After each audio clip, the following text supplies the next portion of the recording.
Ladies and gentlemen, esteemed guests and dignitaries, it is an absolute honor to be your host for the Day 2 of Skill Kerala Global Summit 2025. I welcome you all to this event. So, without further ado, let's start with our session.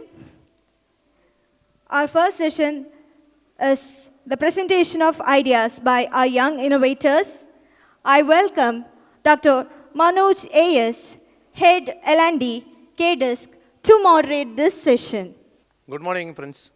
So, welcome to this elevated pitching competition, I may say, to pitch your idea.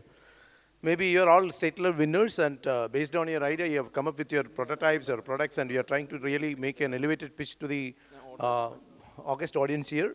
And we have set of evaluators, and they'll be evaluating your idea based on your presentation. And we have the first prize, second prize, and third prize based on the marks which has been evaluated by the evaluators. Before that, for the other people to know about the context of why we are and what we are doing. So as you know, this is one of the flagship program we call as the Young Innovators program, and with the tagline of democratization of innovation. And what we are trying to do is we are trying to create what is called a societal impact based on some of using their 21st century skills where they try to solve real world problems. So YIP is a program trying to solve real world problems. We foster innovation, we empowering change makers. What we are trying to do is we try to really augment or imbibe certain set of 21st century skills among the students, like critical thinking, creativity, problem solving, real world problem solving, innovation, communication, and collaboration. As you all know that these 6 important skill sets which have been identified by the World Economic Forum in the recent studies, unfortunately is not being taught inside the 4 walls of the classroom, and it cannot be taught like that, right? And basically, this can be only learned or imbibed or acquired by students through some experiential mode. And this is one of the program of this kind in the nation. I quote that in the nation where you can really imbibe those 21st century skills, right? And like the critical thinking, creativity, real world problem solving, innovation, communication, and collaboration. And that's the reason why, and what we are trying to do is we are trying to empower students and ideators to become the change makers where they can make or they can create some changes in the society, because what they are trying to do is they are trying to really solve real world problems affected or even faced by society at large. And it's a problem driven approach. As we all know, what is next, at least for 5 years down the line, or 5 years down the line, is you have to really imbibe or acquire the skills to solve real world problems. And this is a platform where we try to equip our students, ideators, to solve real world problems. So that is the reason why we say it's democratization of innovation. It's not easy to democratize innovation. We are putting a lot of effort in reaching across Kerala, across institutions where the innovation as a component can be democratized, because that is one of the important skills every student has to imbibe. Then empowering diverse talents. As you know that we are trying to include inclusivity is very important. We are inclusive. We are trying to include almost all the different category of people. So in the next slide, I will be talking about the different group or the cohort of people. The first group is the category 1 students, where we try to focus on 8th standard to 12th standard students, where they try to come up with some innovative ideas to solve problems. And the second, we have the technical and collegiate students, where the arts and science colleges, the engineering colleges, the polytechnics, etc. comes into that cohort. The third one is about the medical and allied education institutions, where we have the medical education, the agriculture, then about the homeopathy, the paramedical, nursing, all comes into this segment. The last one is about the industrial training institutes and training institutes, also being included as category 4. So these are the 4 category of segments we made with regard to this program. And the category 1, we take it as a single cohort, and the 2, 3, and 4 will be taken as a different cohort. That's how we really drive this program. So this is some of the themes we say. We have around 27 themes plus 3 different technology parts. So how a student comes into this program, where they have to really find out, I told you, they have to really find out a real world problem. So how they find, they really look into real world problems. We have identified around 27 plus 3 technology themes where they can just get into it, they can dive into the details of it, they learn the micro themes or the nano themes of it, and find out a problem, real world problem. For example, you can see there animal husbandry and poultry sciences, or even agricultural and plant sciences. A student who is interested in that domain can really dive into the details of it, understand the problem in depth, and take that problem statement, then come up with an interesting idea. That is how it operates. And we have around this 30 themes, 27 plus 3 technology areas. These are the 30 areas where we really drive this program. Along with that, we have around 1,970 problem statements. We call it as the problem shelf. These are the problem shelf which was curated from the departments across Kerala. We have done a workshop to really identify around 1,972 problem statements, curated problem statements from the government departments, which is faced by people at large, right? So these are the problems where the society is facing, where they need solution for that. So this has been thrown as a problem shelf to the students where they can come up with an innovative idea to solve it. So this is the whole process. I am not taking much time because I don't have the time to. So this is a long process of 1 year process of 10 different stages. A student comes to this program with a registration, as you know that you can see here. They enter this with a student registration through the YIP portal. Then, as I have shown you, like we have the focus on 30 themes and 1,970 problem shelves. They can pick one, then they can submit their idea, innovative idea. Then we have the first preliminary evaluation. We try to evaluate based on the clarity and completeness of their idea. The students who become the preliminary winners, they move to this third stage where we give foundation training on voice of stakeholder survey, the design thinking, root cause analysis, problem canvas preparation, deck preparation. Then we also try to connect the students or the ideators with the community of practice experts. Right? If a student takes a problem with regard to agriculture, we try to connect it with an agricultural expert, couple of agricultural domain expert, community of practice expert. That expert will be following the students throughout the year to handhold the students till they complete their project in the form of a product, process, a system, a social enterprise, or even a research. So the opportunity we give is they can solve this problem, not only just an idea. They create a tangible product. It can be a process, it can be a system, it can be a social enterprise, or even an applied research. So these are the areas where they can come up with their innovative ideas to solve the real world problem. Then the fourth phase, so we have the district level evaluation, where we have two evaluators. They'll be evaluating their idea based on a set of parameters. It's a two-tier evaluation. So they try to evaluate based on the appropriateness, the usability, the novelty, etc. And the students who go to the next stage, we call it as the district level winners, as the fifth stage, where once they become the district level winners, we give them hands-on training program on different areas like STI, that is science, technology, innovation, doing, using, interacting, innovation. We give training programs on preparation of business plans, then social enterprise creation, design thinking, prototype making, etc. Then once that is over, then the last stage of evaluation. We have 3 levels of evaluation: preliminary evaluation, district level evaluation, and the third one is state level evaluation.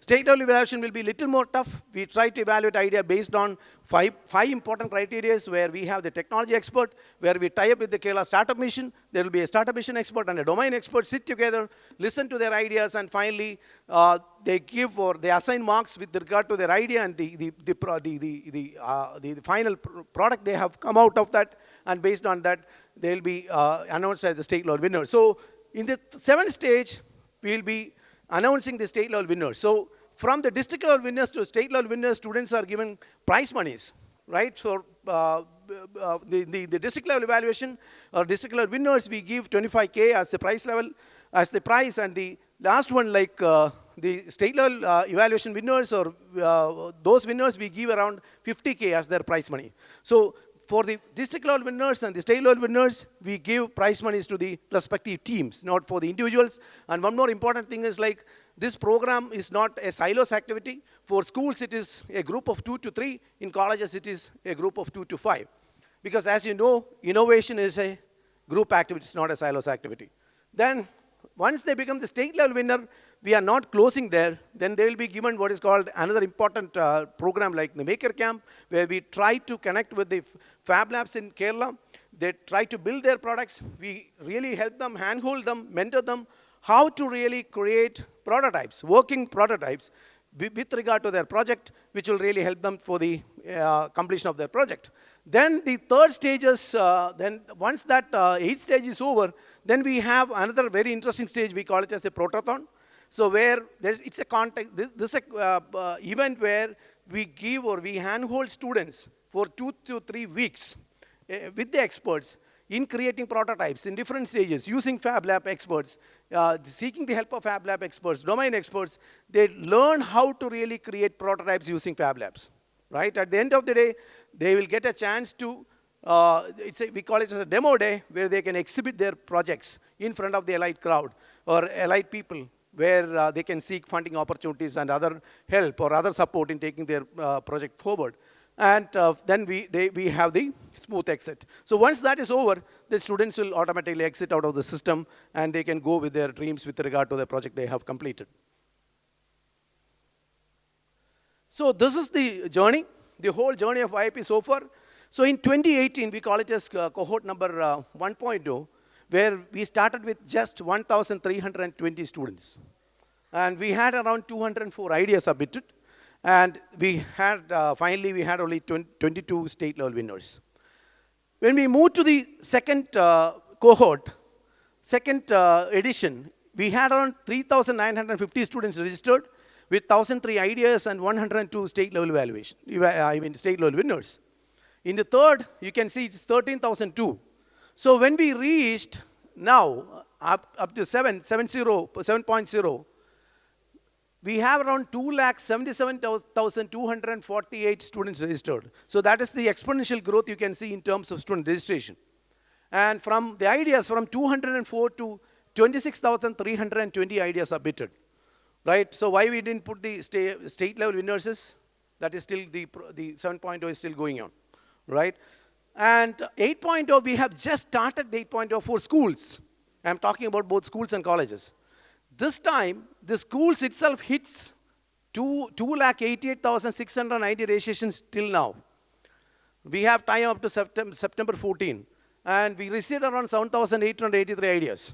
So you can see the exponential growth in terms of YIP program, because that's one of the most interesting and inspiring program at large, because it have a lot of benefits, which I will tell you. So this is the growth of YIP.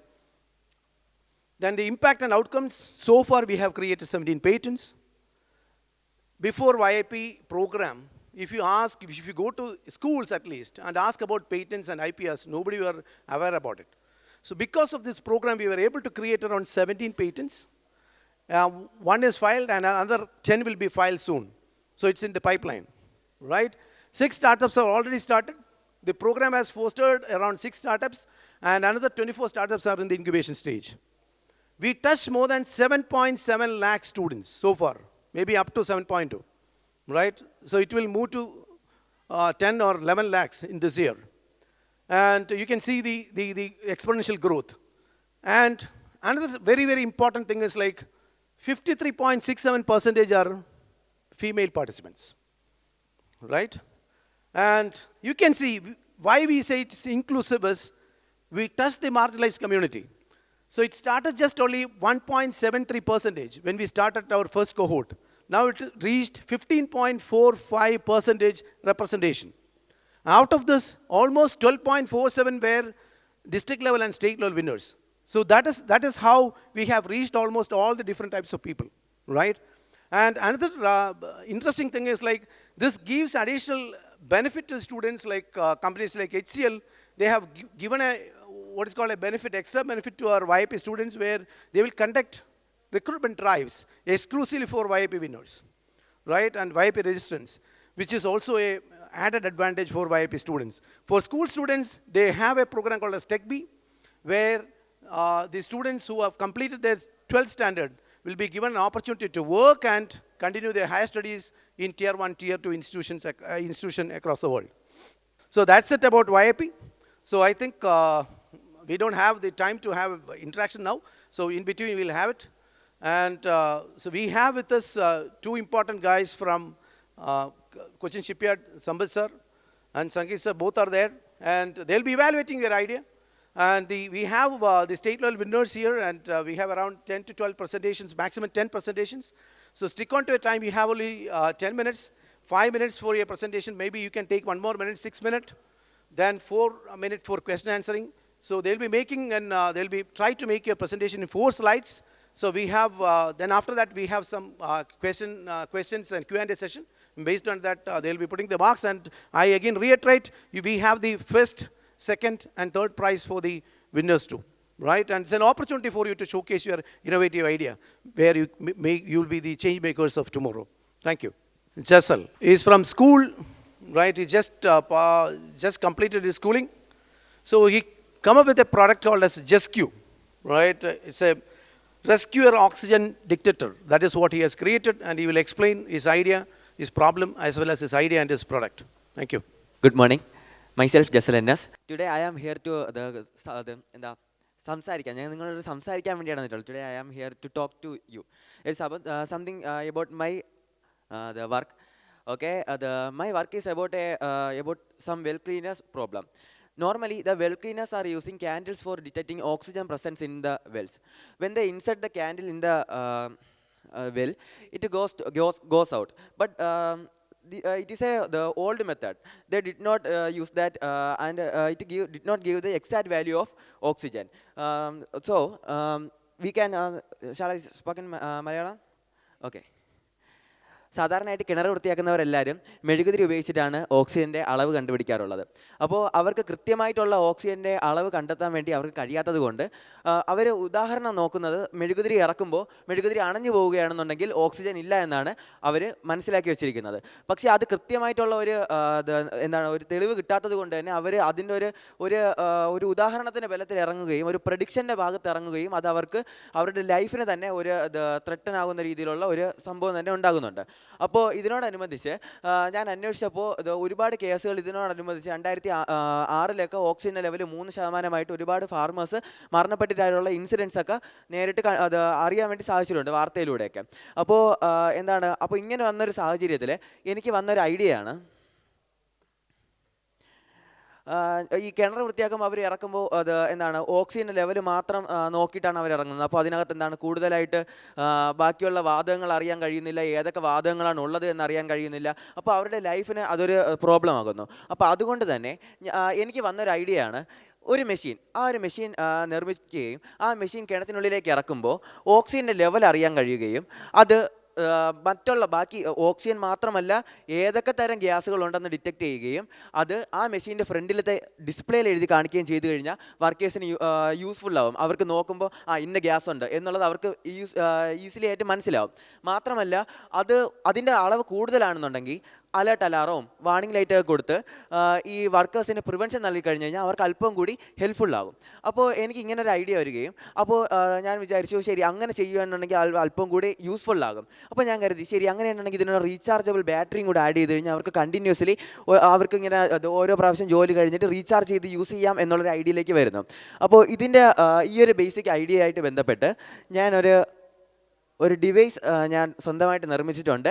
ഇതിൻ്റെ പേര് ജെസ്ക്യൂ the rescuer oxygen detector. ഇതിൻ്റെ പ്രത്യേകത, ഇത് കിണറ്റിനുള്ളിലേക്ക് ഇറക്കുമ്പോൾ ഇതിനകത്തുള്ള oxygen sensor use ചെയ്ത് കൃത്യമായിട്ട് ഓക്സിജൻ്റെ presence എത്ര ലെവലാണ് എന്നുള്ള കാര്യം അതിൻ്റെ ഫ്രണ്ടിലുള്ള LCD ഡിസ്പ്ലേയിൽ എഴുതി കാണിക്കുകയും മാത്രമല്ല മറ്റേതെങ്കിലും തരത്തിലുള്ള ഗ്യാസുകൾ ഉണ്ടെങ്കിൽ അതിനെയും കൂടെ ഡിറ്റക്ട് ചെയ്ത് അത് ഏതൊക്കെ തരം ഗ്യാസുകളാണെന്ന് ഈ കാണുന്ന ഡിസ്പ്ലേയിൽ എഴുതി കാണിക്കുകയും ചെയ്യുന്നു. കൂടാതെ അതിൻ്റെ പ്രസൻസ് കൂടുതലാണെന്നുണ്ടെങ്കിൽ അലേർട്ട് അലാവും വാർണിംഗ് ലൈറ്റും കൊടുത്ത് വർക്കേഴ്സിന് പ്രിവെൻഷൻ നൽകുകയും ചെയ്യുന്നു. അപ്പോൾ ഇതാണ് ഞാൻ ചെയ്ത വർക്ക്. ഇത് റീചാർജബിൾ ആയതുകൊണ്ട് തന്നെ വർക്കേഴ്സിന് റീചാർജ് ചെയ്ത് യൂസ് ചെയ്യാൻ കഴിയുന്നു എന്നുള്ളത് അവർക്ക് വളരെയധികം ഒരു ഹെൽപ്ഫുൾ ആയിട്ടുള്ളൊരു കാര്യമാണ്. അപ്പോൾ ഇതാണ് ഞാൻ ചെയ്ത പ്രോജക്റ്റ്. അപ്പോൾ നിലവിലിപ്പോൾ ഇതൊരു പ്രോട്ടോടൈപ്പ് സ്റ്റേജിലാണുള്ളത്. ഇപ്പോൾ ഇതിന് വേണ്ടി ഞാൻ ഒരു പാറ്റന്റിന് വേണ്ടി അപേക്ഷിച്ചിട്ടില്ല, പക്ഷേ YIP വഴി ഞാനൊരു പാറ്റന്റിന് വേണ്ടി അപ്ലൈ ചെയ്തിട്ടുണ്ട്. ഞാനിപ്പോൾ അന്വേഷിച്ചപ്പോൾ എൻ്റെ ഈ ഐഡിയയായിട്ട് സിമിലർ ആയിട്ടുള്ള വേറൊരു എക്സിസ്റ്റിംഗ് ഡിവൈസസും കണ്ടെത്താൻ വേണ്ടി സാധിച്ചിട്ടില്ല. അപ്പോൾ അതുകൊണ്ട് തന്നെ എനിക്ക് ഇതിനെ നല്ല രീതിയിൽ ഇമ്പ്രൂവ് ചെയ്ത് കൊണ്ടുവരാൻ വേണ്ടി ഏകദേശം ഒരു 1.5 years കൊണ്ട് എനിക്കിതിനെ ഡെവലപ്പ് ചെയ്ത് ഫുൾ കംപ്ലീറ്റഡ് ആയിട്ടുള്ള ഒരു ഡിവൈസിലേക്ക് മാറ്റാൻ കഴിയുമെന്ന് എനിക്കൊരു ഉറപ്പുണ്ട്. ഇതിനു വേണ്ടി ഞാൻ ഫണ്ടിങ്ങിൻ്റെ കാര്യം ഞാൻ അന്വേഷിച്ച് നോക്കിയപ്പോൾ ഏകദേശം 1,20,000 രൂപയാണ് ഇതിൻ്റെ ഫണ്ടിങ്ങിന് വേണ്ടി ആകുന്നത്. കാരണം ഇതിൻ്റെ ഡെവലപ്മെൻറ്റ്, ഫീൽഡ് ടെസ്റ്റിംഗ്, അതുപോലെ തന്നെ മാർക്കറ്റിംഗ്, അങ്ങനെ 3ആയിട്ട് തിരിച്ചിട്ടാണ് ഞാൻ ഫണ്ടിങ് കറക്റ്റായിട്ട് ഓർഡറാക്കി കൊടുത്തിട്ടുള്ളത്. മാത്രമല്ല ഏകദേശം ടൈം ലൈൻ 18 months കൊണ്ട് എനിക്ക് ഈ ഒരു പ്രോജക്റ്റ് കംപ്ലീറ്റ് ആക്കാൻ കഴിയുമെന്നുള്ളൊരു ഹോപ്പ് എനിക്കുണ്ട്. കൂടാതെ ഇതിൻ്റെ നോൺ ഫിനാൻഷ്യൽ സപ്പോർട്ടായിട്ട് എനിക്ക് വേണ്ടതെന്ന് പറയുന്നത് ടെക്നിക്കൽ സപ്പോർട്ടും അതുപോലെ തന്നെ വേണ്ടത് എന്താണ് നമ്മുടെ മെൻറ്റർഷിപ്പ് സപ്പോർട്ടും കൂടെയാണ്. അപ്പോൾ ഇതും കൂടെ കിട്ടിക്കഴിഞ്ഞ് കഴിഞ്ഞാൽ ഈ ഒരു പ്രോജക്റ്റിനെ നല്ല രീതിയിൽ മുമ്പോട്ട് ഒരു ഫൈനൽ നല്ല രീതിയിലുള്ള ഒരു മാർക്കറ്റബിൾ പ്രോഡക്റ്റായിട്ട് ഇറക്കുവാൻ വേണ്ടിയുള്ള കാര്യം എനിക്ക് ചെയ്യാൻ കഴിയുമെന്നുള്ളത് ഉറപ്പാണ്. അപ്പോൾ ഇതാണ് സ്ലൈഡായിട്ട് അവതരിപ്പിക്കാൻ വേണ്ടിയുള്ളത്. ഇനി ഞാൻ തയ്യാറാക്കിയ പ്രോട്ടോടൈപ്പ് ജസ്റ്റ് ഒന്ന് കാണിച്ചു തരാം. ഇതാണ് ഞാൻ തയ്യാറാക്കിയ പ്രോട്ടോടൈപ്പ്. ഇതിൻ്റെ പേര് ജെസ്ക്യൂ ദ റെസ്ക്യൂർ ഓക്സിജൻ ഡിറ്റക്ടർ എന്നാണ്. അപ്പോൾ ഇതിന് ഞാനൊരു ജസ്റ്റ് ഒന്ന് ഗ്യാസിൻ്റെ പ്രസൻസ് കാണിക്കാൻ വേണ്ടി ജസ്റ്റ് ഞാൻ ഒന്ന് ലൈറ്ററിൻ്റെ ഗ്യാസ് കാണിച്ചു തരാം. അപ്പോൾ ജസ്റ്റ് ഇതിൻ്റെ ഒരു ഉദാഹരണം മനസ്സിലാവും. ജസ്റ്റ് അതിന് എക്സാമ്പിൾ മാത്രമാണ്.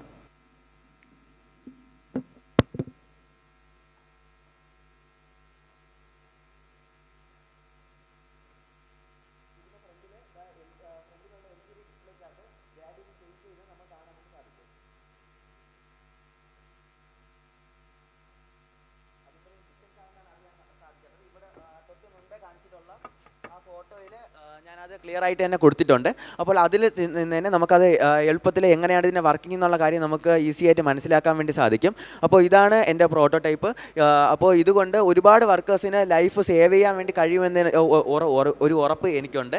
കൂടാതെ തന്നെ ഈ ഒരു ബാക്കിയുള്ള കാര്യങ്ങളിലെല്ലാം നല്ല രീതിയിൽ ഡെവലപ്പ് ചെയ്തെടുത്തു കഴിഞ്ഞാൽ ഇതൊരു കംപ്ലീറ്റ് നല്ല രീതിയിലുള്ള ഒരു പ്രോജക്റ്റാക്കി മാറ്റാനുള്ള ഒരു വിശ്വാസം എനിക്കുണ്ട്. So this is the end of the presentation. Thank you. Thank you, Jason. Yeah, if you have any questions, you can ask. Even from the audience, we will take 1 or 2 questions. നല്ല ഒരു എന്താ പറയുക, it shows your concern for the life of people. What are you doing? തൻ്റെ എന്താണ്, what is your background? എന്താ പഠിച്ചിരിക്കുന്നത്? ഞാനിപ്പോൾ +2 കഴിഞ്ഞതേ ഉള്ളൂ. +2. Good at your level. ഞാനിത് ആക്ച്വലി ഇത് ചെയ്തത് ഞാൻ 10th സ്റ്റാൻഡേർഡിലാണ്. ഓ, നല്ല. ഞാൻ ഈ പ്രോട്ടോടൈപ്പ് ഡെവലപ്പ് ചെയ്ത് ഇപ്പോൾ 2.5 വർഷം ആയിട്ടുണ്ട്. സ്വന്തമായിട്ടാണ് ചെയ്തത്. ഇറ്റ്സ് നല്ലൊരു very good idea. It shows your compassion, your concern for the life of people. ഇതിനകത്ത് 1-2 വിഷയങ്ങൾ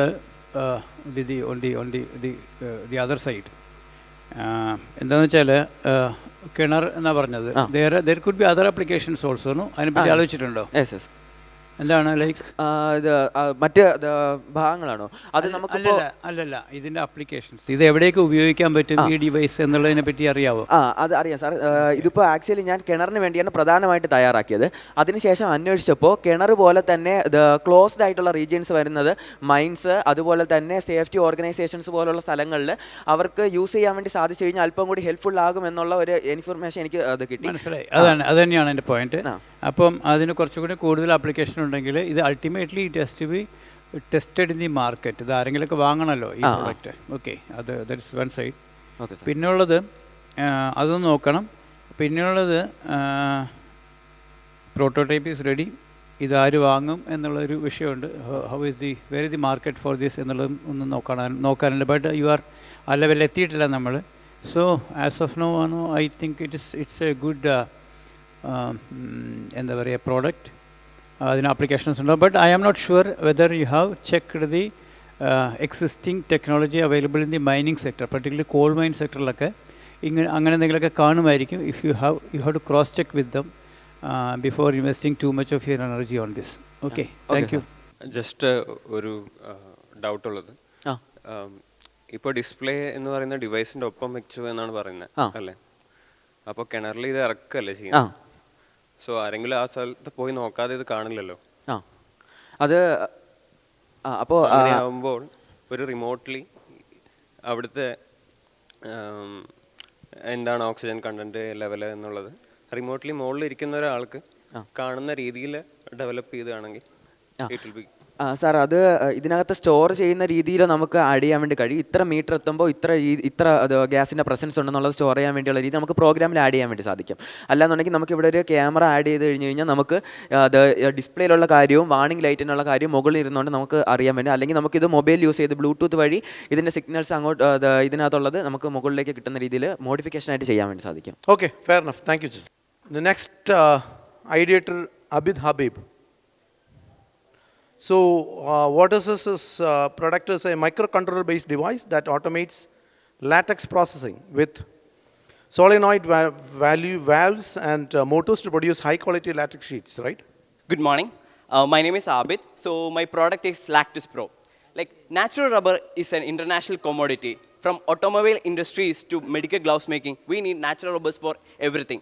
More than 80%, 85% of natural rubber cultivation is still done by small scale farmers. Here, but the natural rubber mixing conventional method is still being used over decades, and it is largely used in almost South Asia and other main natural rubber cultivation areas, including India.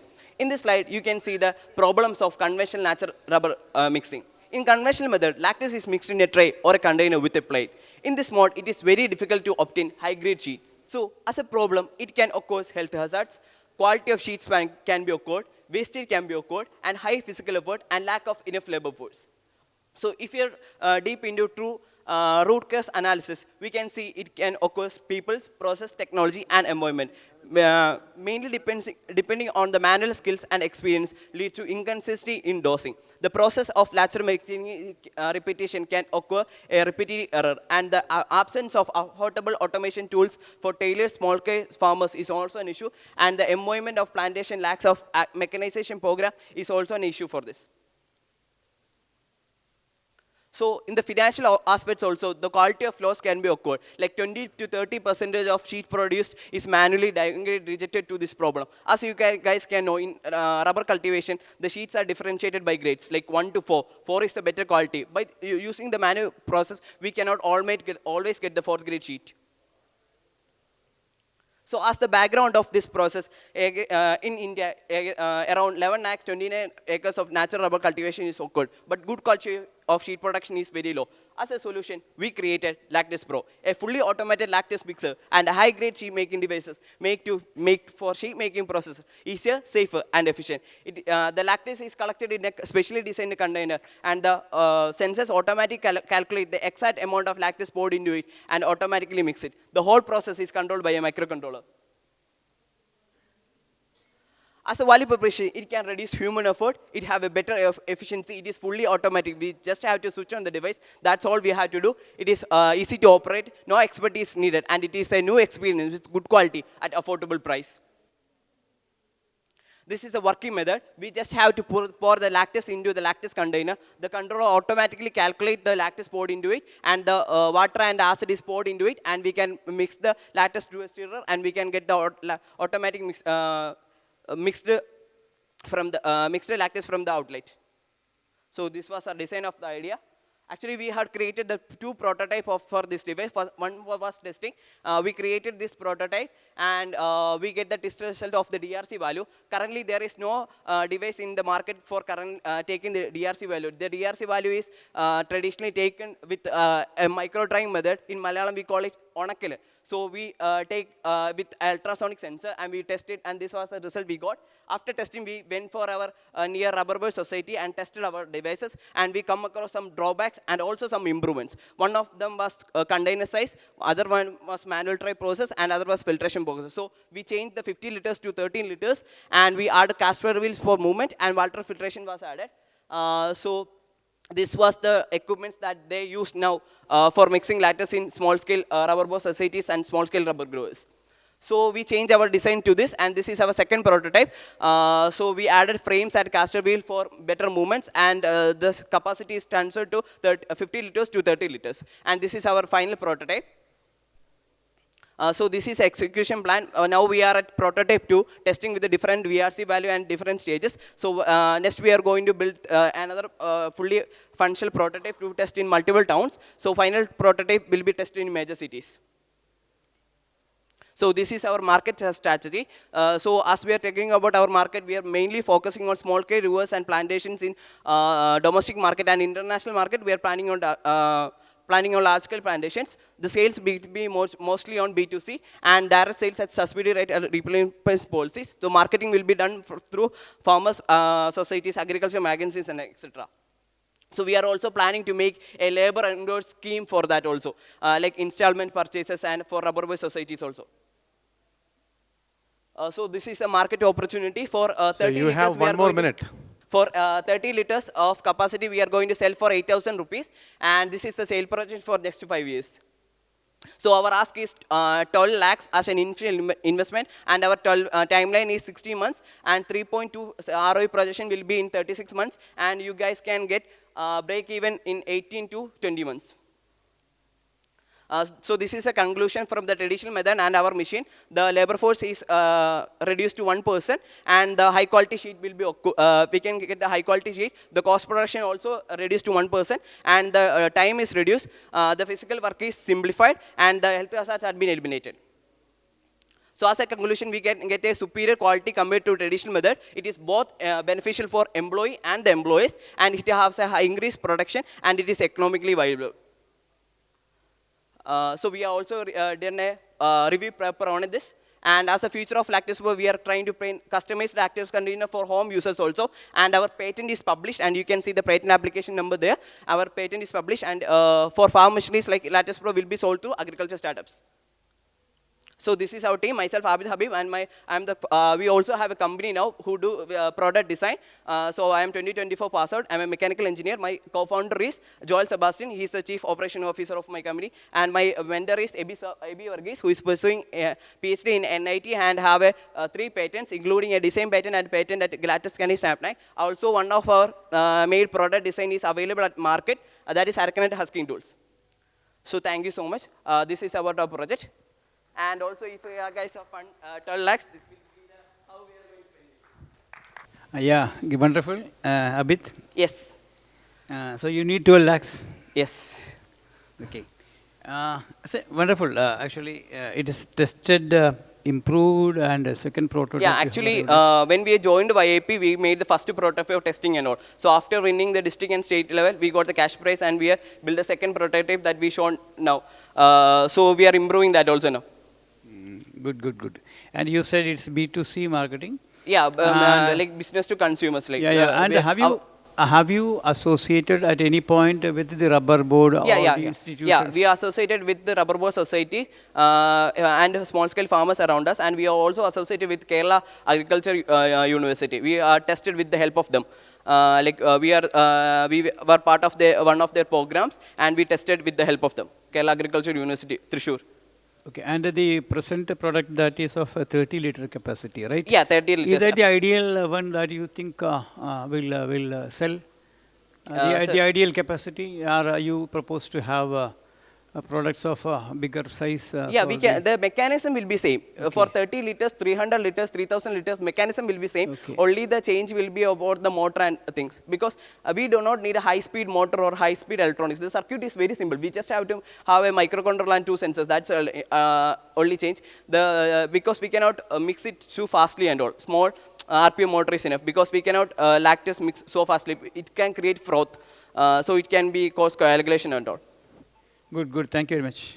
Okay, thank you, Abid. Muhammad Ashir. So his product name is Amy, an AI-powered receptionist robot that delivers 24/7 personalized service, faster response, and efficient multitasking to transform customer experience. Over to you, Muhammad Ashir. Hello everyone. So before I tell you anything, this is Amy, our AI receptionist robot. She's not just a concept actually. She's real, alive, and working. Unlike any other receptionist, she is not going to ask for any coffee breaks or something, unless we program her to do so.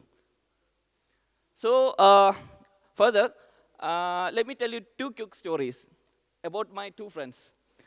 My friend Anne once checked in a hotel late at night, but instead of a warm welcome, she was greeted with unprofessional behavior from a receptionist. She felt unsafe and fled from there. Another friend named Asha, working at a hospital as a receptionist, once had a patient who only spoke Telugu, but they had hard time giving her a proper medical attention because of that language barrier. I can give you many other examples and many other stories, but they will be all pointing to same things: safety, availability, and this communication. So the problems arising in the reception desk nowadays are these long queues and all, this communication problem, these safety concerns, and the information accessibility also. Some receptionists may not know everything about the institution or anything else. Also, they won't be available 24/7 in most cases. So these problems, when we multiply in 5 million plus businesses in India, it's not just a small problem. It's a massive daily frustration. So the solution is what? A robot which can do, which can greet the visitors all the time with the same emotion. Where there is no safety issues. It can speak multiple languages, and also it can do all the back-end systems. It can check in, check out, everything. So that is our Amy. She's an AI humanoid receptionist robot. She works completely offline because some institutions have data concerns, data privacy concerns. So that's why we made it completely offline. She can work completely offline. It can also express emotions. So yes, of course, we have competitors like Mitra by Inventor Robotics, Ira from Asimo Robots, and other imported robots like Pepper. But they all have some limitations because most of these robots work in cloud-based architecture. And also, they are a little bit expensive. And they have only, like the Ira robot by Asibo Robot, it was made for the HDFC Bank in Mumbai. It has limited customization. Our Amy is different, actually. Our Amy works completely offline, have a scalable and customizable model. She can perform very well. So this is our market size. The global market just hit about 4.2 billion as of now. And we will be accessing about 250 million as our serviceable accessible market. And the slice we are going to hit as of now as an early target will be 5 million.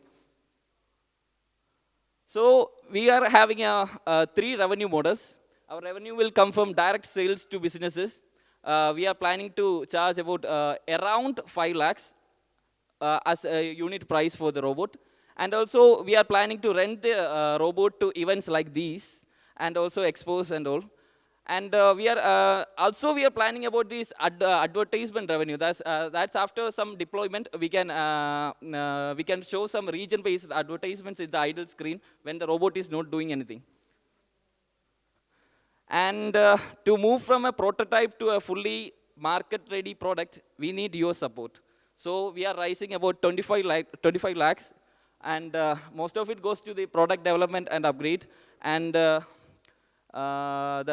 quarter of it goes to the marketing, and the rest goes to the operations.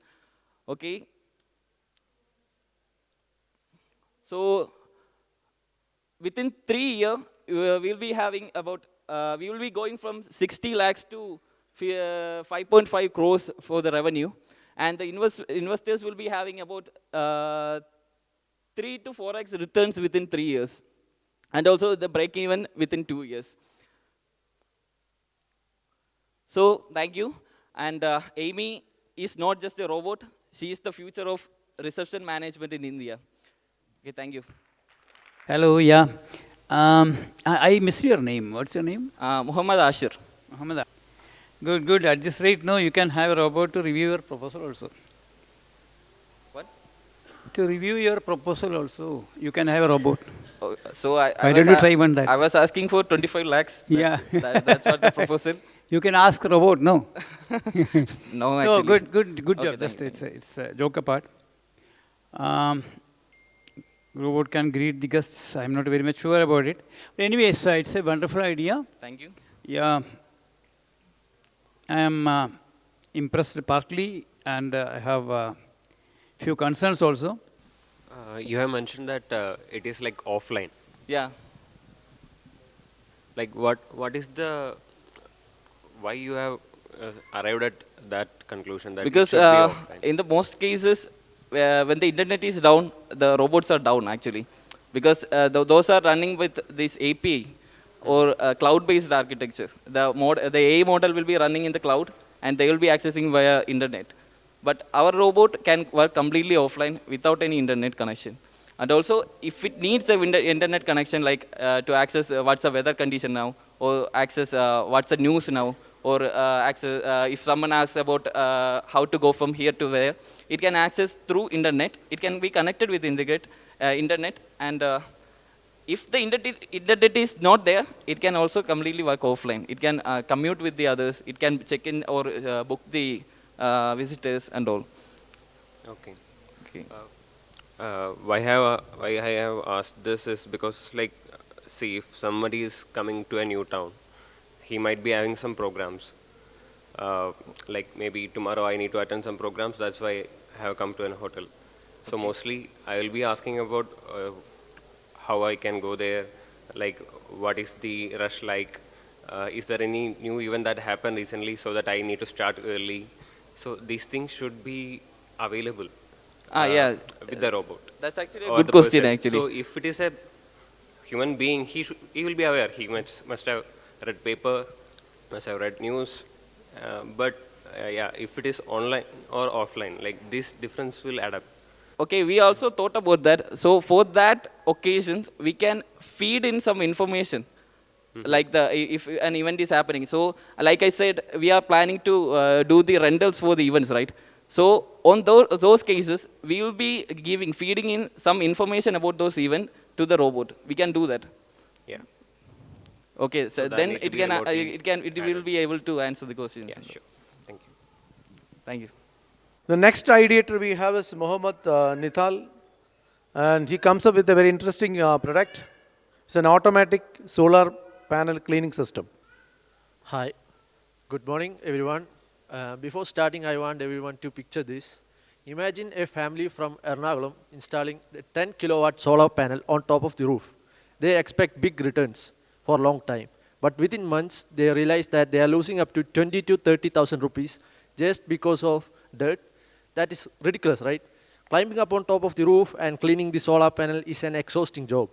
And the machines available in the market is way too expensive for them to afford. This is the reality of thousands of homes in Kerala. So what's the real problem?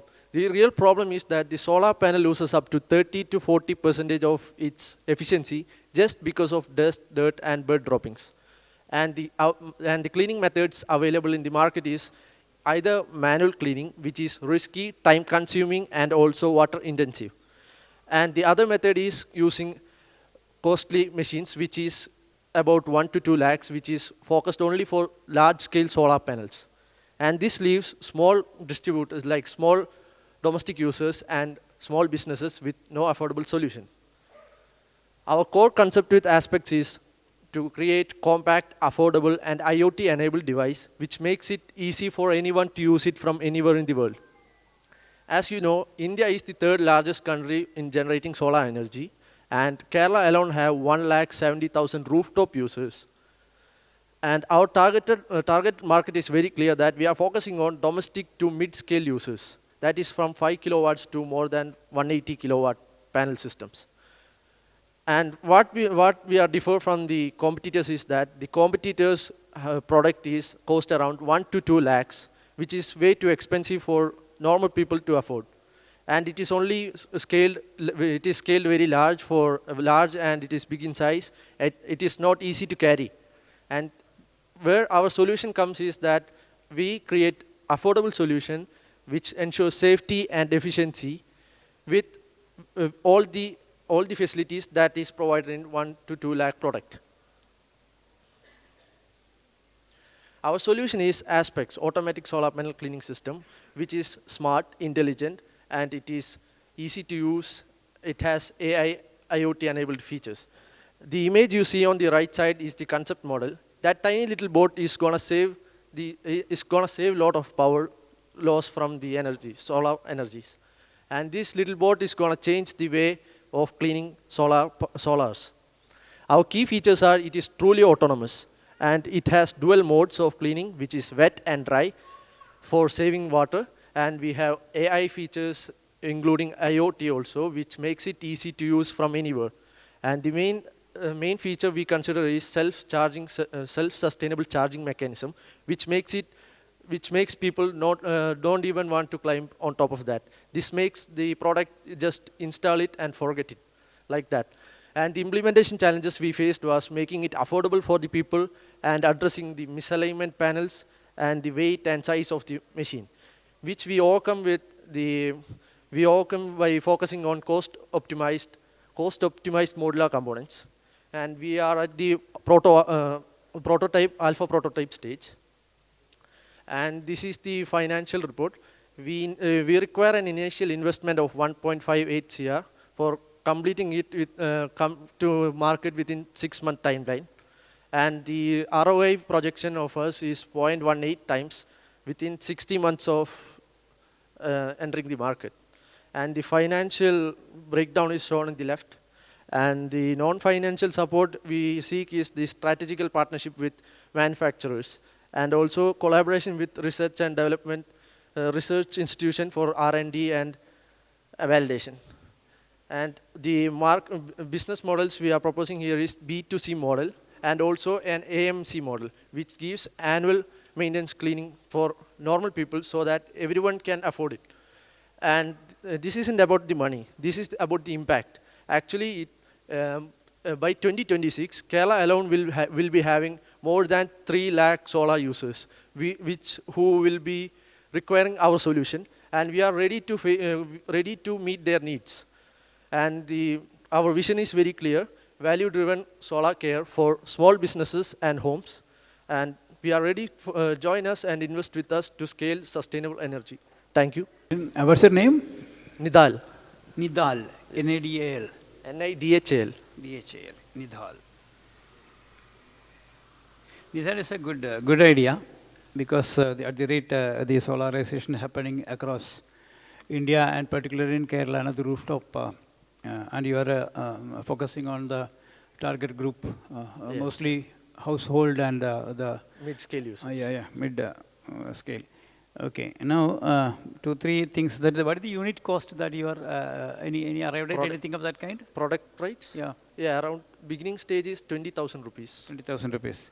Now, what is the total cost for installing a 5 kVA capacity? Sorry, one more time. What is the cost of installation of generating 5 to 10 kVA? No, it works to about 3 to 4 lakhs, no? Sorry. Solarization. What is the cost for the rooftop solarization?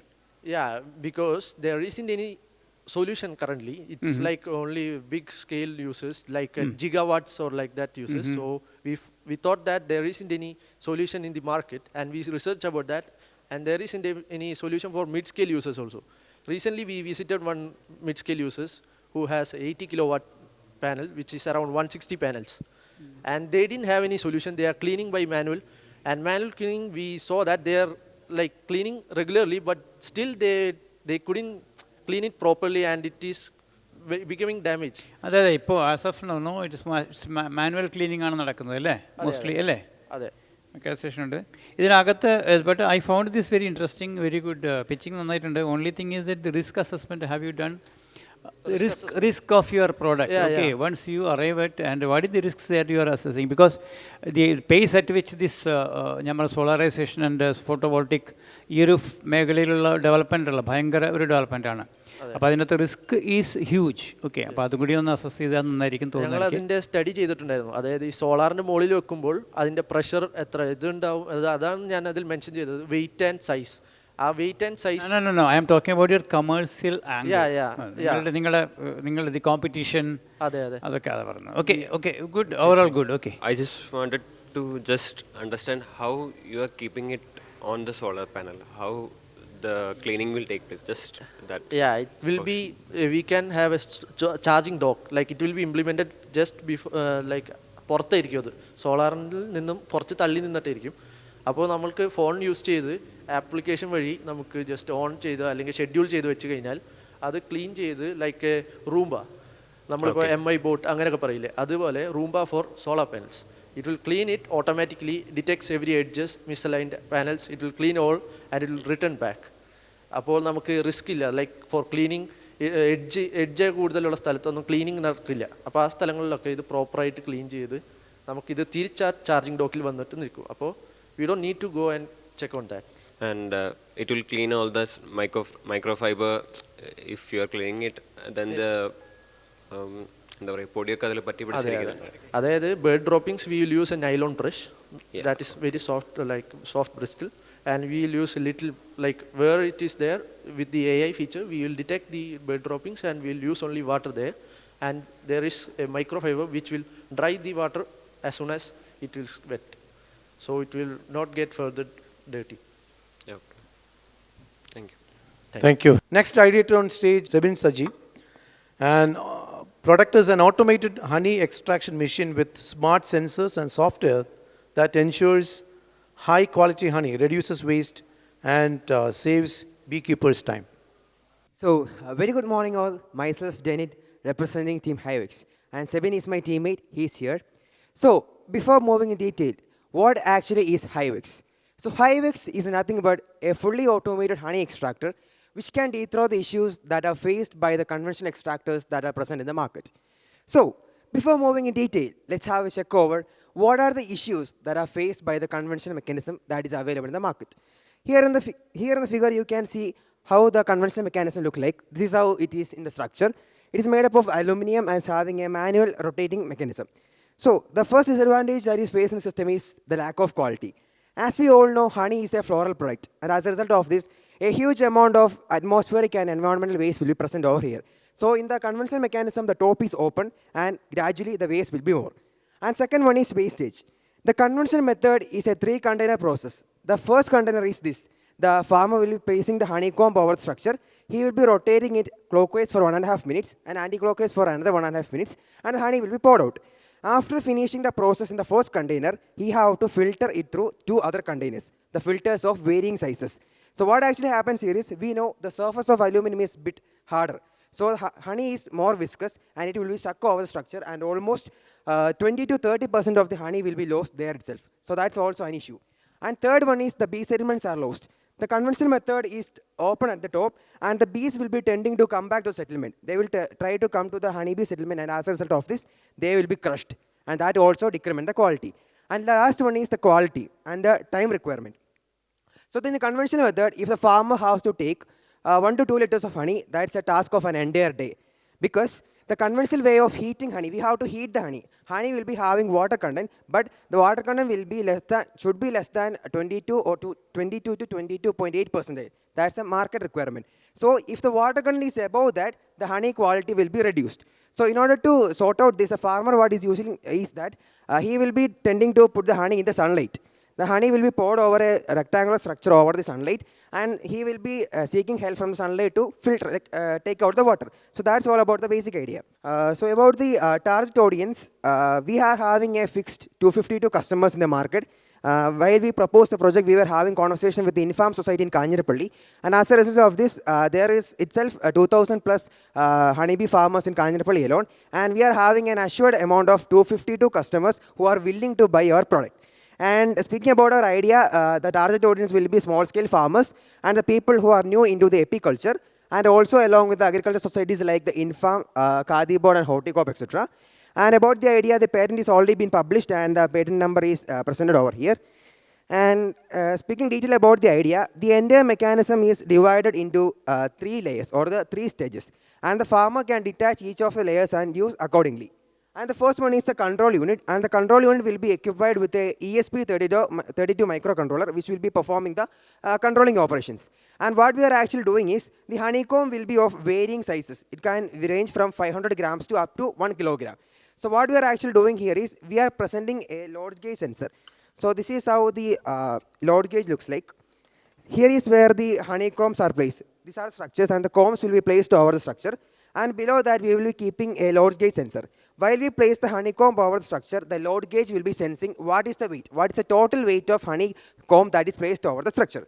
And as a result of this, there is a certain RPM. If 500 gram is the weight of honey, then the RPM required to rotate is 99 to 102. That's a preset RPM.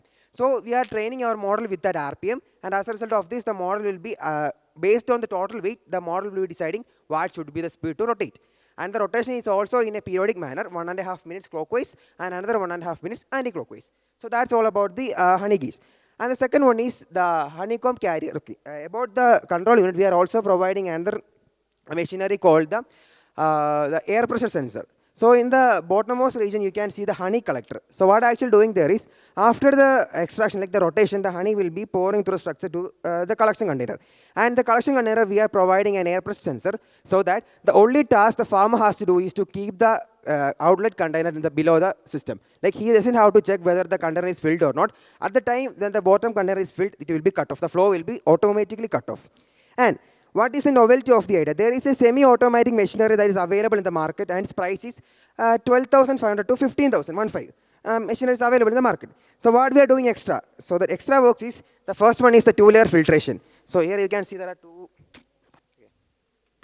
filters. The first one is the normal metallic filter that will be filtering out the atmospheric particles present in the honey. And the second one is a heating filter. So what actually happens in the heating filter is, we are providing an incandescent lamp support that will be heating out the water that is present in the honey. So I have said, in the conventional method, the farmers depend sunlight for the heating process. So you have 2 minutes. Okay. So the issue is that the farmer has to depend on the climate. So what we are doing here is, we are providing the heating mechanism also.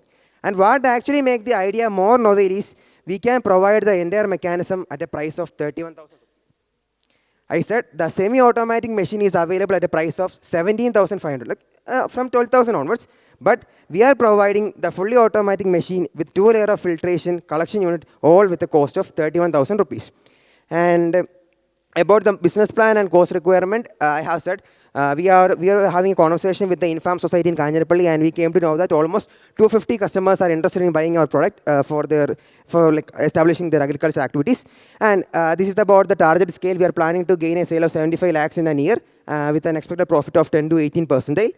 And also about, these are the cost requirement. Like, we are already incubating the business in our college TBA. So these are the incubation costs and all.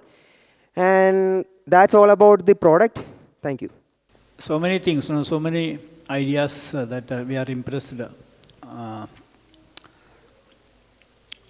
because you are concerned about the problems faced by the farmers, the small time businessmen. So it's actually, this shows the concerns that the youth has for the small time farmers and businesses. Good initiative. Overall, I don't understand much about the processes and the honey market itself. Maybe I understand globally honey is, Indian honey again is a sought after product overseas. Yes. And it will improve further. So there is always a scope for this. I don't know, the scalability of this product is suspect, but you can grow geographically. You can work. Actually, there is a statistics. By 2030, the global honey market is increasing 30% per year.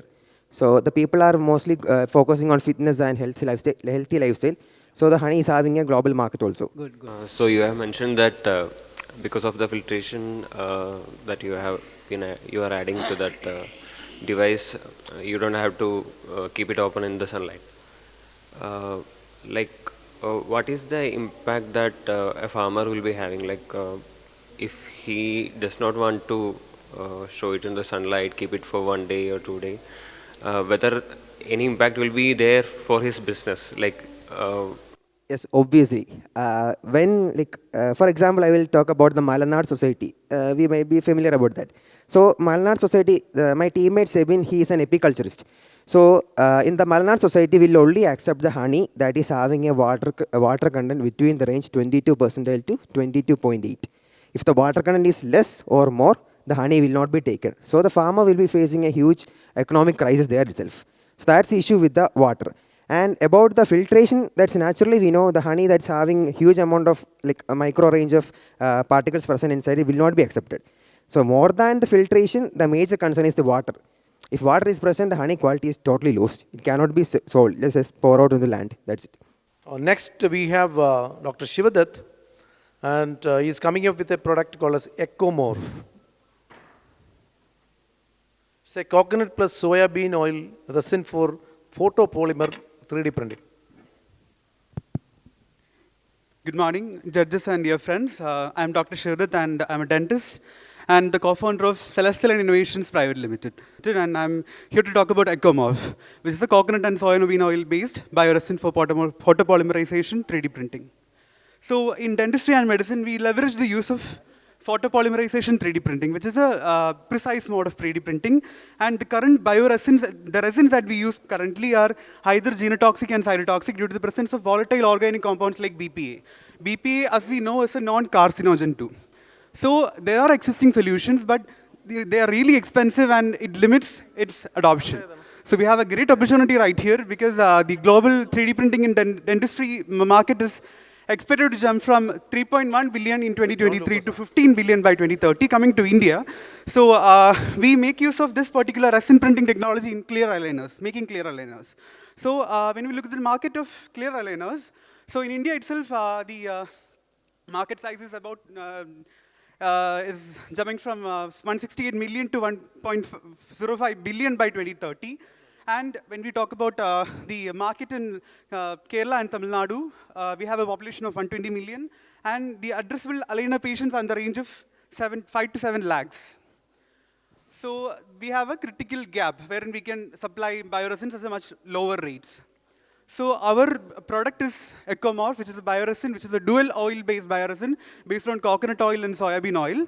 So which is non-cytotoxic, non-genotoxic, BPA-free, and it is drop-in compatible. More importantly, it is drop-in compatible with all printers available in the market. So the value proposition is it is safe, sustainable, and at par with standard resin pricing. So as you can see here, a standard resin costs in the range of 7,500 rupees. A bioresin will cost in the range of 18,000, and our resin costs just around 7,000, which is in the range of a standard resin. So the prototype achievements, so we validated the print accuracy, the smooth finish, green strength, and it is compatible with all SLA and DLP printers. So talking about the roadmap, we made the alpha batches and we used it in our own aligner company, which is Celestial Innovations Private Limited. So aligners prove Ecomorph's real-world adaptability. If it is working in the most precision-demanding dental application, it can scale to all dental, medical, industrial, and consumer uses. So these are the few of the recognitions that we received, national and international both. We also won the Idea Grant by Kerala Startup Mission, Ignite Grant, YAP 6.0, the ISDR Society, etc. So the key asks, we are asking for an investment of 1.75 crores, equity or convertible. So the use of funds will be in the scaling up productions, certifications and compliance, the go-to market, the capital stage, etc. Why should you invest in Celestial? So we have generated almost 2 lakhs per month in the last 3 months, which is pre-launch with limited number of clinics. So we have 4 patents pending in the innovative aligner technologies inclusive of negative indentations, which is first time in India. And it is backed by 37-year-old Dentec Dental Labs, which is the first dental lab in Trivandrum. And the integrated modes, we have the in-house bioresin and the aligners. So the cost is lower, we have higher margins, and the target revenue is in the range of 12 to 15 crores in the next 3 to 4 years, with 200 plus clinics onboarded, which is a really conservative projections. So the EBITDA margins are in the range of 25 to 30%, which is much higher than the industry average. And the ROI potential is in the range of 4 to 6 times in the 5 years via growth or strategic acquisition.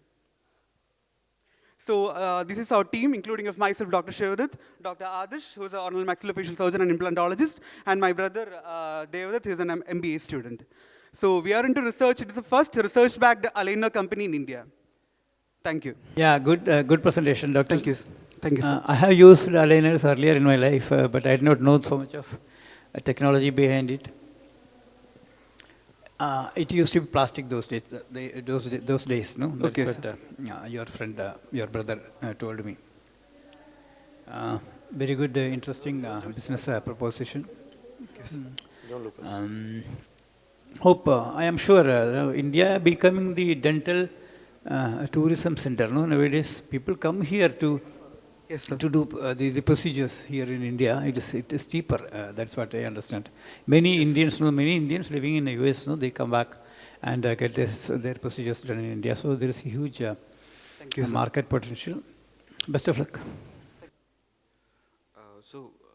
When we are when we are using this technology, what will be the difference in cost that you are expecting? Maybe if the business grows further.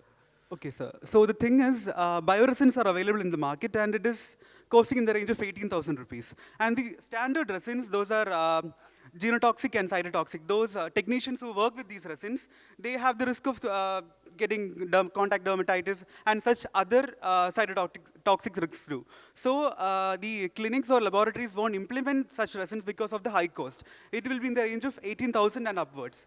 So what we are doing is we can manufacture, as of now, in the small scale itself, we can manufacture using coconut oil and soybean oil in the range of 3,000 rupees, and we can sell it in the range of 7,000 rupees, which is the same rate as that of a standard resin, with the similar physical and mechanical properties too.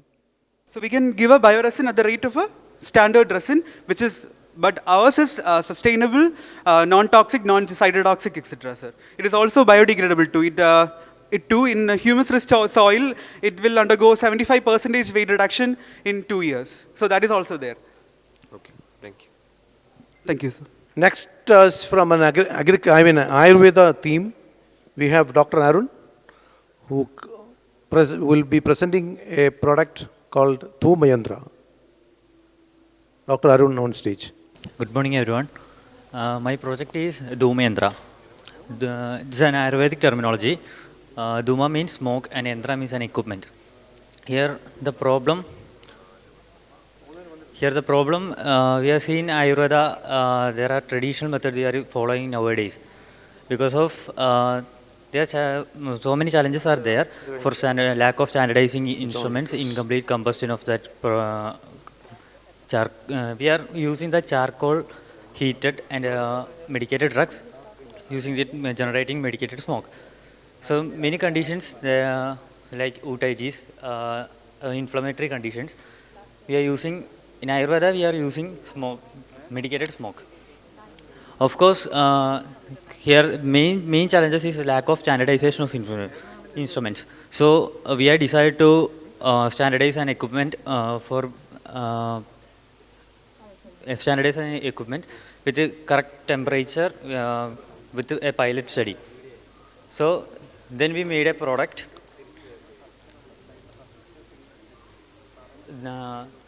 This is the prototype we are made. This is only a simple mechanism we are done with a heating coil and a standardized temperature with a cutoff with the thermostat and generate a smoke and purifying with a solvent and we used as a medical purpose. After this, we have the core concept, developing a standard instrument. In traditional way, we are using charcoal because of the noxious gas produced from the charcoal is harmful for the health. So we are using an electric device for this. And then our target population is about hospitals, wellness centers, clinical practitioners and patients. Here we can see the product is with a jar and a chamber. Here in Ayurveda, Dhuma means Dhumayandra means a club, umbrella term. Inside that, Yoni Dhubana, Karna Dhubana, like procedures are there. In that purpose, we can Dhubana means simply fumigating rooms. In just an igniting coil and then a platform. Here we can pour the medicated drug and fumigate our rooms for making sterilization of rooms. In this product, it is Karna Dhubana Yandra. Karna Dhubana means inserting smoke through ear ossicle for otitis like this inflammatory conditions. Here we have chances to make 3 products from this one equipment. We will do 3 procedures in one equipment. In Kerala, 916 Ayurveda colleges and dispensaries are there. All are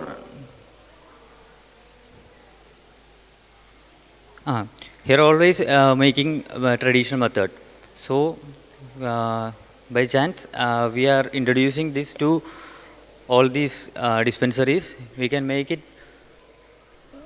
profitable 25%. I wrote it at 25% because of 25% means even 2 lakhs may 25% of profit can make.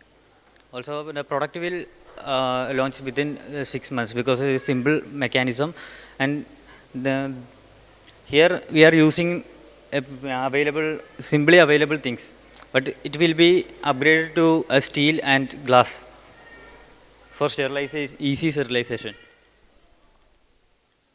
And then the initial investment is 2 lakh. We are only producing that prototype only. We want supports because of engineering support and compact design we need. Dr. Arun, yeah, we need lot such innovative ideas in Ayurveda sector also, because Ayurveda is possibly practiced in the traditional way. The equipments used are all equipments which are of which we have been using traditionally from very earlier times. So that is what is lacking in Ayurveda. Maybe that we should be able to embrace the new technology to Ayurveda, so that Ayurveda is our own India's what a traditional wealth. So we should be able to do that. We appreciate the efforts put in by you.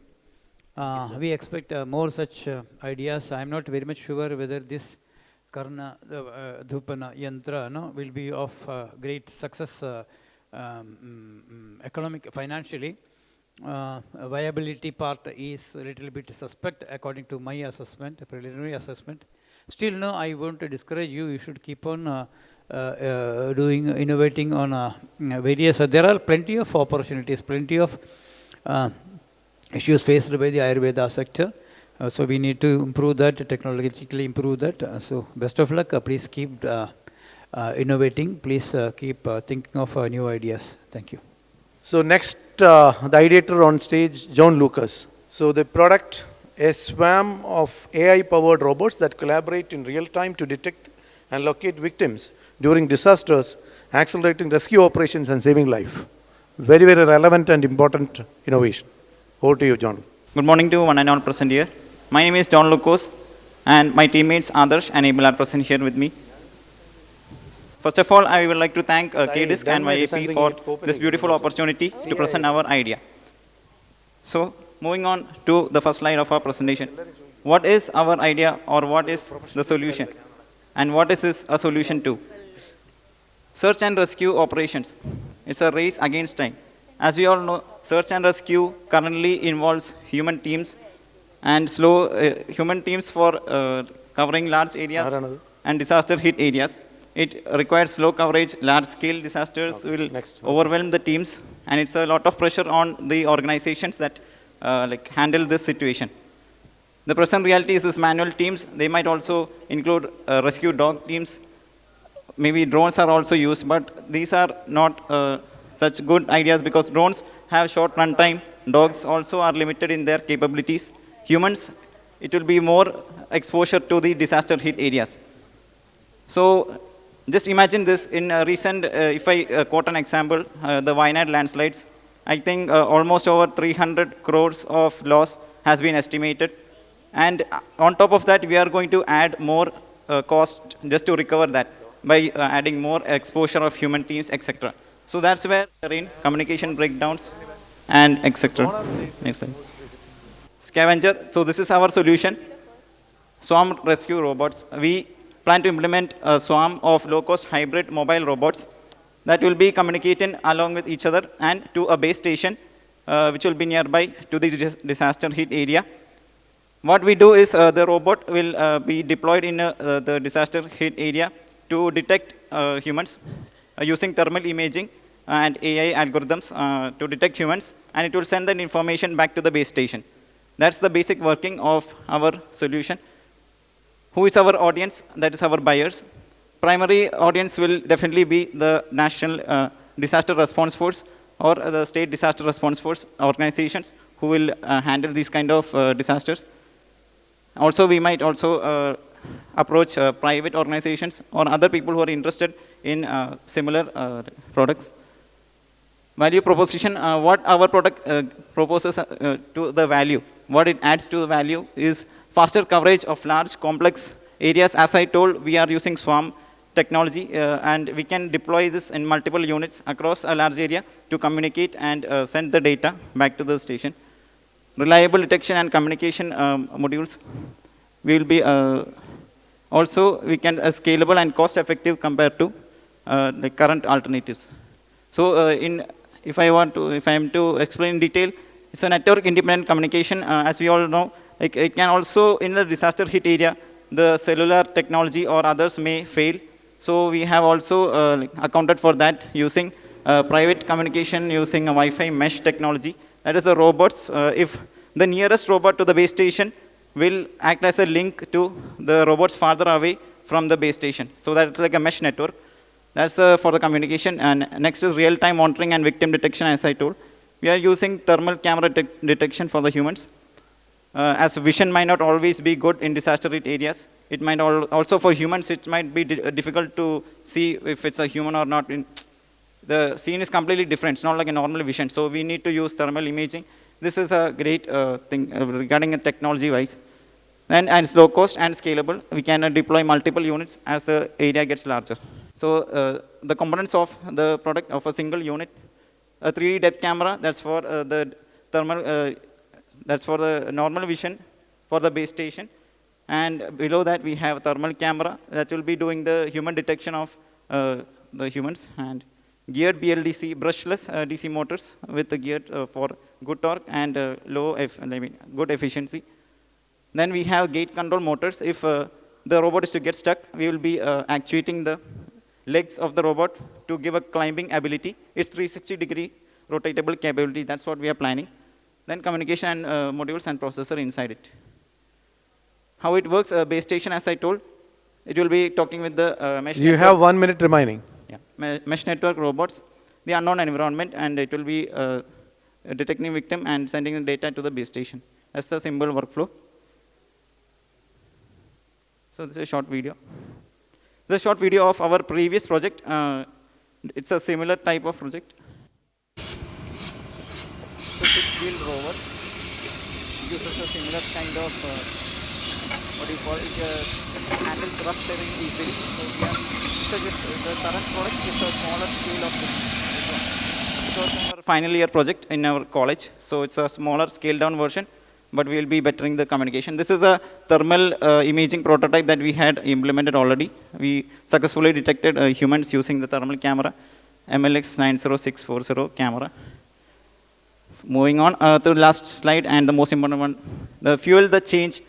We ask you to fuel our mission to bring this change by investing initial investment of 4 lakhs. And we plan to deliver this in 12 months with a return of 20%. We seek revenue-based financing with a fixed return of 20% from 12 months after the launch. The cost estimate for one robot is 1.5 lakhs and expected sales profit margin is 50%. And we plan to sell at least 2 units in 12 months from the launch. Non-financial support is also greatly appreciated, like connections and labs to build this and to network with other people provision in this fields. That's all. Thank you so much. Thank you. It's a wonderful R&D project, I suppose. And now I need a couple of clarifications, like how it will work in marshy terrains. Now, in the recent landslides, we have seen that to be too much muddy. So that's number one, the concern that I felt. Number one, two is the rover. It has imaging, thermal imaging, so that's fine. But whether it will be able to identify the buried in depth, the life or whatever, will it be able to identify or locate? So that's number two concern that I have. Yes, sir. Mechanically, to overcome that kind of a situation, the wheels will definitely not help, because just turning the wheels will again put the situation much worse. So that's why we have implemented that legged kind of actuation I had shown. Okay, so that kind of actuation, it will help give a climbing ability. We are also planning on the best or optimized gate control of that robot to give a legged climbing ability. not just the wheels. Wheels are for just extra, better mobility. Wheels will help in difficult situations also. I mean, the actuation of that gate legs. So that's how it. Next ideator on stage, Al Imtiaz, and his product is on a pneumatic-powered robotic exoskeleton that provides an affordable, comfortable, and adaptive mobility solutions for individuals with locomotor disabilities, helping them to regain the ability to walk and move freely. Hello, myself Imtiaz. I'm a co-founder of Exobonic Innovations Private Limited, and I would like to start with a quick video showcasing our vision. People suffer from stroke, spinal cord injuries, and traumatic brain injuries every year. In an instant, the connection between brain and the body is lost. Walking, something we take for granted, becomes a distant memory.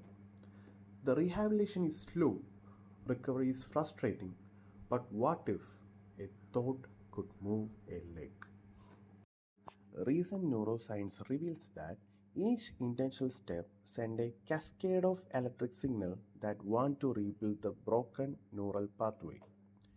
Studies show that guided repetitive movement can boost nerve reconnection by up to 1% for every 1,000 deliberate steps. Yet, the conventional therapy depends on the manual support, which is slow, exhausting, and inconsistent. To address these challenges, we are introducing an AI-powered brain-controlled exoskeleton that bridges thought and motion. By capturing EEG signals over the motor cortex and validating them with EMG, our deep learning model, built on a CNN GCN architecture, decodes the user intent to walk. Those decoded commands drive pneumatic actuators in real time, moving the legs with natural gait pattern. We made this to help people walk again, not just with support, but by using their own thoughts. Our AI system connects the brain to the body and help rehabilitation happen naturally. This is more than a device, it's a way to bring back hope. Imagine this. One day, you wake up after an accident and the doctor tells you that you may never walk again. How will you feel? Helpless, dependent, stripped of the freedom once you took for granted. Unfortunately, for millions of people, that's their reality. And we are dealing with gait rehabilitation for stroke, spinal cord injury, traumatic brain injury patients. And conventionally, this process is slow and inconsistent. Therapists have to guide each step over and over, and simply it's just too much work. But the main issue is neurological. You see, after an accident, the neural connection between the brain and the muscle gets severed, and the patient needs high repetition gait training to rebuild that broken neural pathway. Without that, the entire rehabilitation process slows down.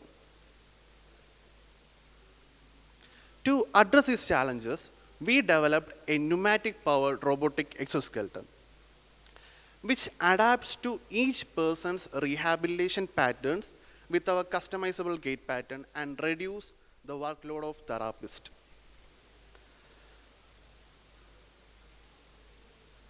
And now we are currently incubated under Maker Village, Kochi, and we have a strong backing from a leading medical institute. And we have a team of dedicated doctors working alongside us. And internationally, we showcased our technology and impact in the 2024 IEEE Art and Robotic Competition, where we placed as the top 10 projects in Asia. And following that, in the 2025, for the IEEE IAS Robotic Conference and Competition, we represented India in Taiwan. Okay. Now, with that validation in mind, what we really want is, we are seeking investment and strategic support to support on our regulatory compliances as well as further product refinement as per the pilot testing, as well as our current stage, which is clinical trial with our partnered hospital as well. And more than that, what we really need right now is more than just investment. We need to build strong, meaningful connections and partnership with leading hospitals and rehabilitation centers. Additionally, we need assistance in navigating regulatory and marketing challenges, especially in the UAE and other foreign countries in the future. As well as advisory support on go-to-market strategies and scaling model would be vital for us as well. So, in short, help us to make people walk again. That's it. Thank you. It's a very good catchword, help people walking, you know. Wonderful. You have any competitors in people doing research in this same this locomotive? Yeah, you have any competitors in Kerala? Anybody? Yeah. There are, I know somebody who has reached Gen Robotics, right? Yeah. Okay, good luck. So when you are using this exoskeleton, what is the time that, can we save some time for rehabilitation? Like how much patient will recover much faster? Yeah. What is the, I need a correct number. Actually, the thing is, for rehabilitation to happen, imagine me as a paralytic patient or like grade 4 and above patient, which is like we have neural connection between the brain and the muscle, but the leg is inactive, it can move. So what I have to do to move again is that I have to move around 1,000 steps to actually show around 1% of chance of rehabilitation. And with manual conventional method, we have to walk around 50,000 steps to show around 50% of that probability of walking, whether he can walk again or not. But with our technology, we can show, we can provide this type of gait rehabilitation continuously and precisely every single time. That's one another advantage of our product. Because with manual support, we have to walk with the bar as well as like manual gait. You have to move the leg manually. So there's like miscommunication with the natural gait movement as well.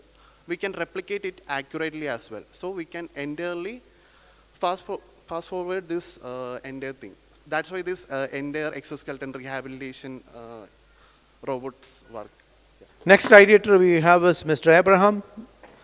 He is coming up with a product, an AI-powered system that scans handwritten answer sheets, compares them with key points, auto-grades responses, and provide clear feedback on marks gained and lost. So we can let's see how it can be incorporated in the universities in Kerala. Thank you for the welcome. Good morning, ladies and gentlemen. My name is Givargis Raji. I'm a final year student at Rajagiri School of Engineering and Technology. I am here with a very simple solution applied to a niche market. Education is a market where innovation is coming the last. For example, online video call meetings came way back in 2010s and 15s, but then education applied it only when a need of the COVID-19 came. So we are here to show you that there is a need of this system, and we are here with a simple solution for that, because teaching has evolved.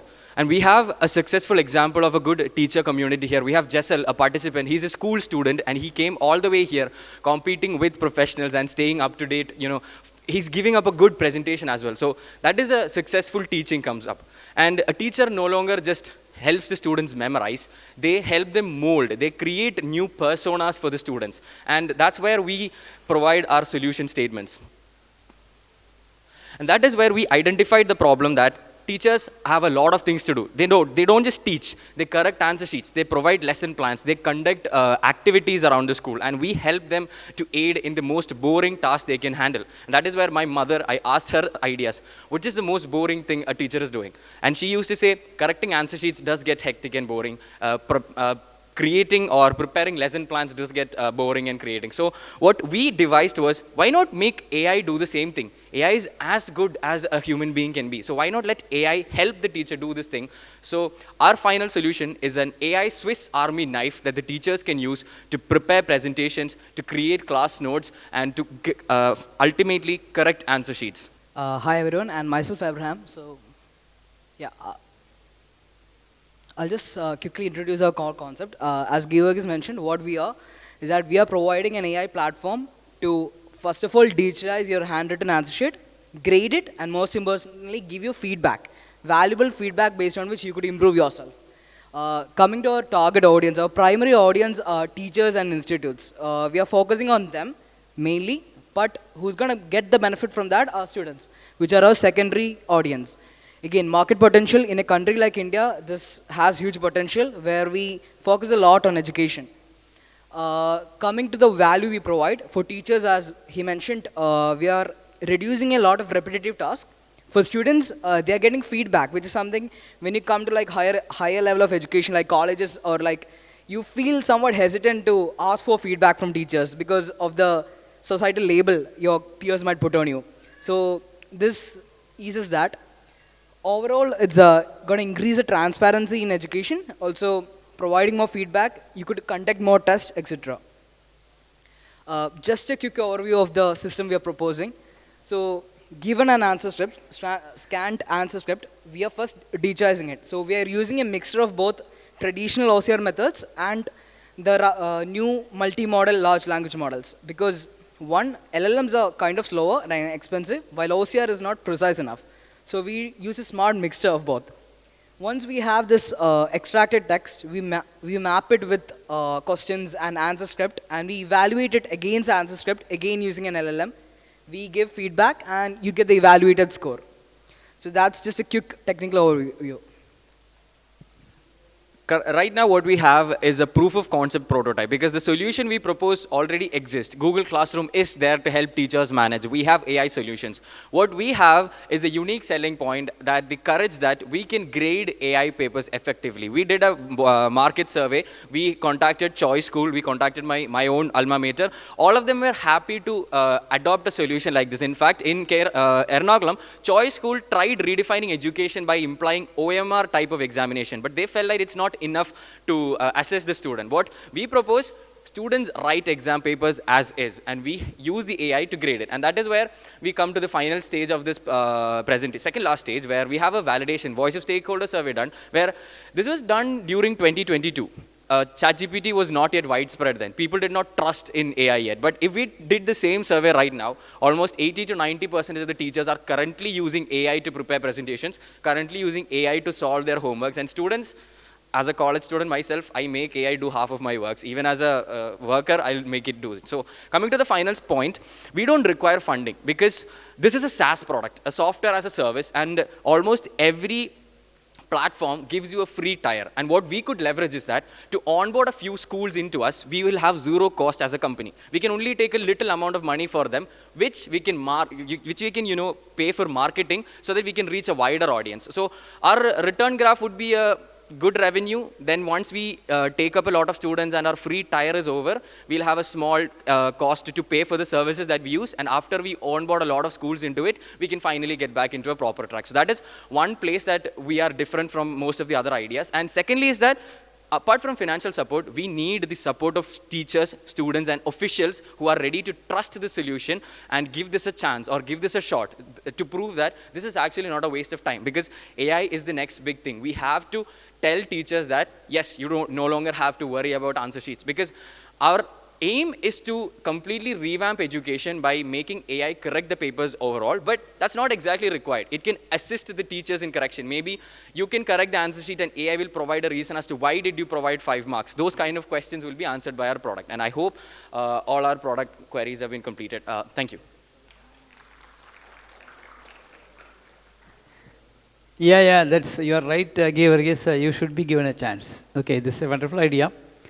As you mentioned it towards the end, it could there could be legal issues also, like people might challenge the grades. No, so there could be legal if you want to extend it beyond the schools to a larger scale. Okay, so you have to address that also. Those risks you have to incorporate into your system. But overall, no, it looked impressive to me. Sir, about the legal issues, so usually right now for our KTU or any CBSE exam, once we get the result, we give them money to get our answer sheets back. Then when we ask for more marks, we have to provide a reason why should the student be added more marks.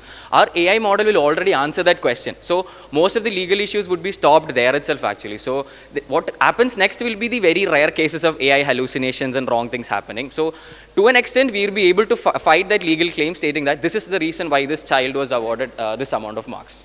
So with this, we come to the end of the elevated pitch presentation by the selected state level winners of our YIP program. And a big round of applause to the presenters. I think some of them were very good ideas. There is a scope for improvement. And some of them can really create impact. And you are all the real change makers. So we'll have couple of minutes for the evaluators to really compile the marks for the first, second, and the third selection. Then after that, we'll sign off the session. For announcing the result, I invite Mr. Sambat Kumar. He's the head of CSR from Cochin Shipyard, along with his colleague, Sangeet. And they will be announcing the results. And as you know that Cochin Shipyard has been really a partner for us. They are associating with us, collaborating with us in creating these type of innovators. And their stringent support has always give a lot of extra mileage for this YIP program run by KDISC. I am impressed with the team. He's impressed with the youngster, the youngest of the lot, you know. Jessel Annis, no? I am impressed to mention his name. I am not giving any awards to him, but I am impressed the way he has thought of the concerns of the people.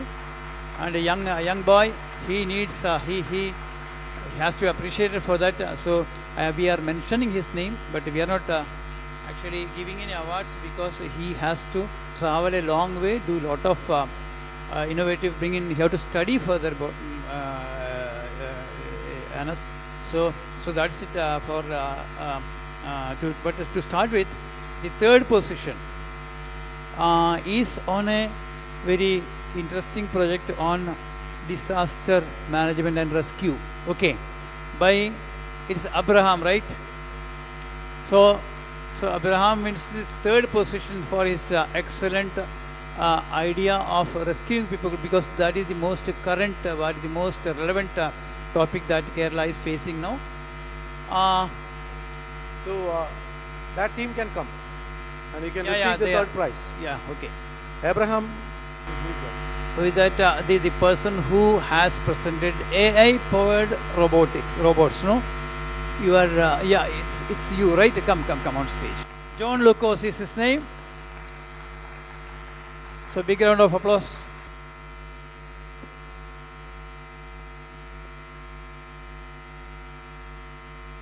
I think price worth 20,000, no? Check for 20,000 rupees, isn't it?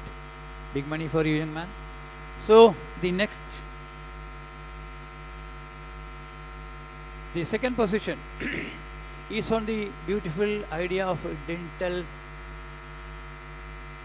Doctor, come on stage. Your team. Dr. Shivdat. Dr. Shivdat and his team, please come on stage. It has got it is socially relevant, it is economic, financially viable, a wonderful business idea, very much current. So they win a prize of 30,000 rupees.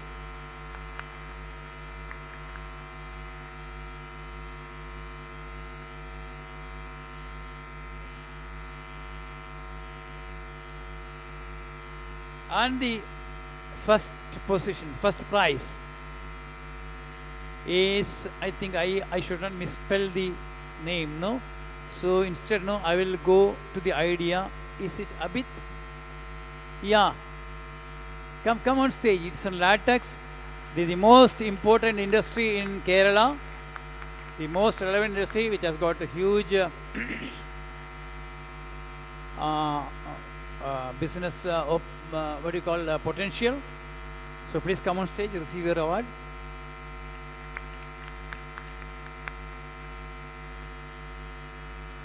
So they are winning 50,000 rupees. Work check. All yours. Come, come, come.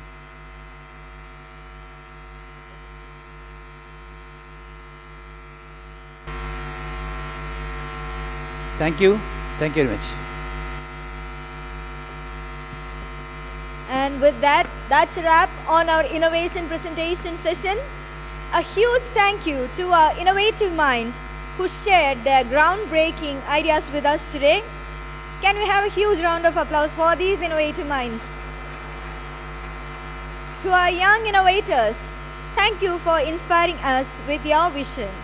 Your works are truly shaping this world. And last but not the least, I thank the judges for sharing your valuable insights with these young innovators.